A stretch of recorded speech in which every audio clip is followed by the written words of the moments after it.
Greetings, Marcus Melnick with Firearm Mentor.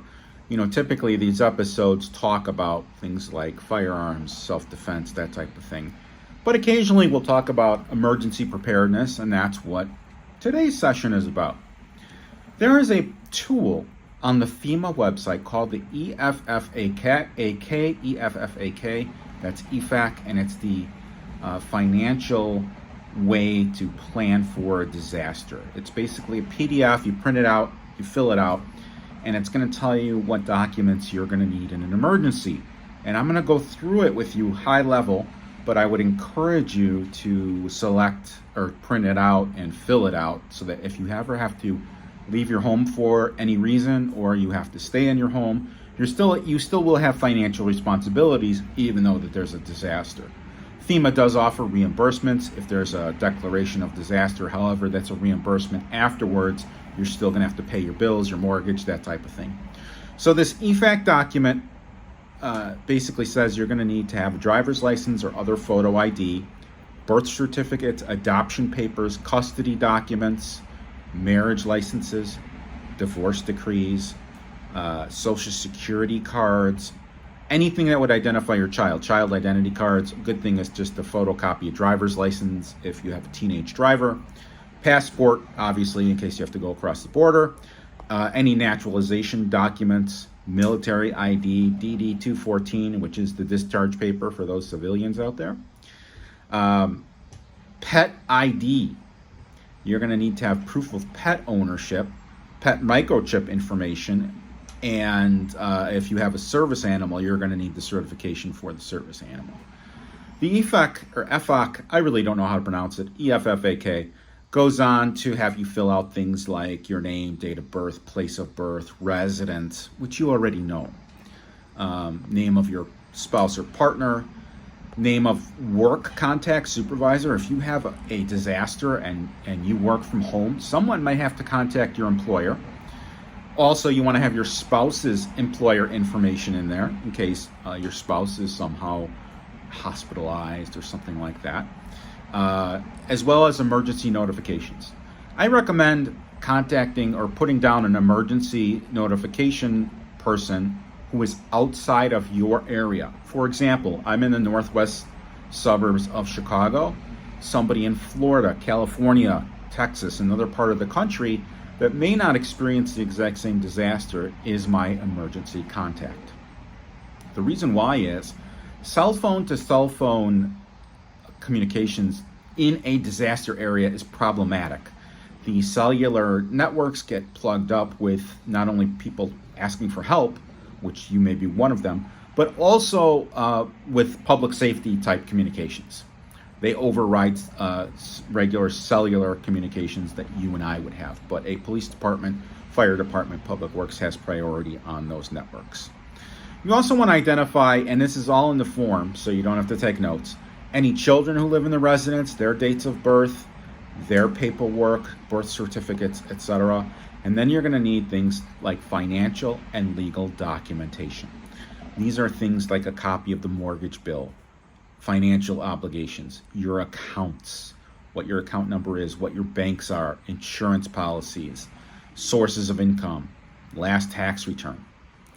Those are the types of things you want. You also want to have your lease agreement if you rent, or rental agreement, any mortgage or real estate, I just said that, home equity line of credit, any type of bill that you might have, you're going to want to keep information in this kit.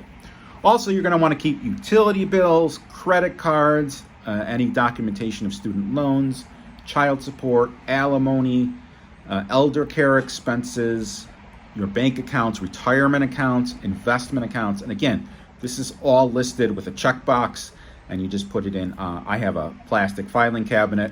It's not a filing cabinet, it's a plastic filing box with a handle on it that I keep my documents in. Also, you're going to need to have any homeowner rental insurance because sometimes disasters involve our homes being damaged.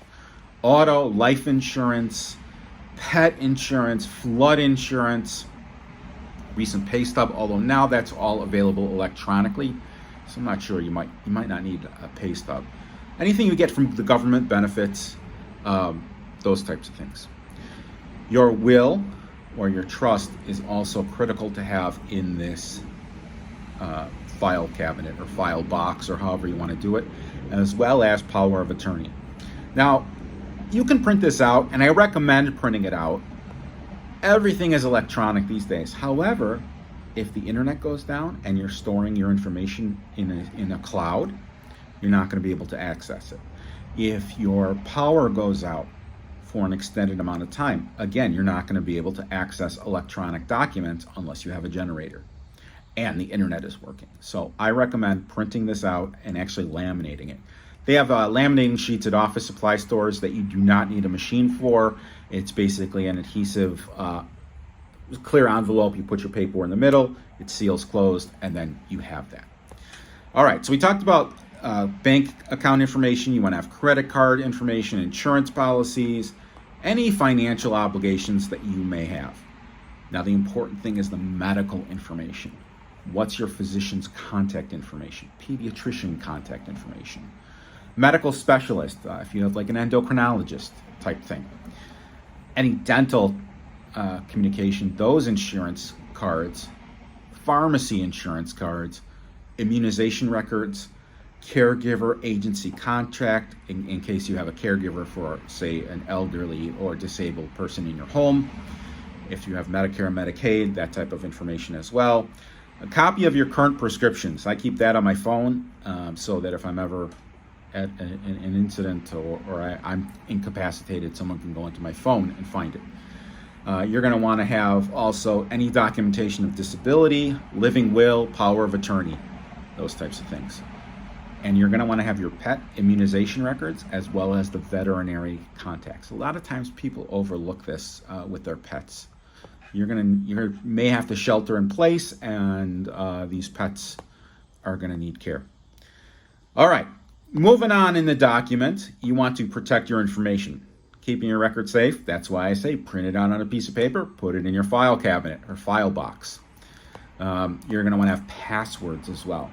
Again, we store our passwords in Google, we store our passwords on our phones, our devices, and it's not a reliable source to retrieve that information. I hope you enjoyed this. I would love for you to like, share, and subscribe. I'm going to have a link to the EFFAK in the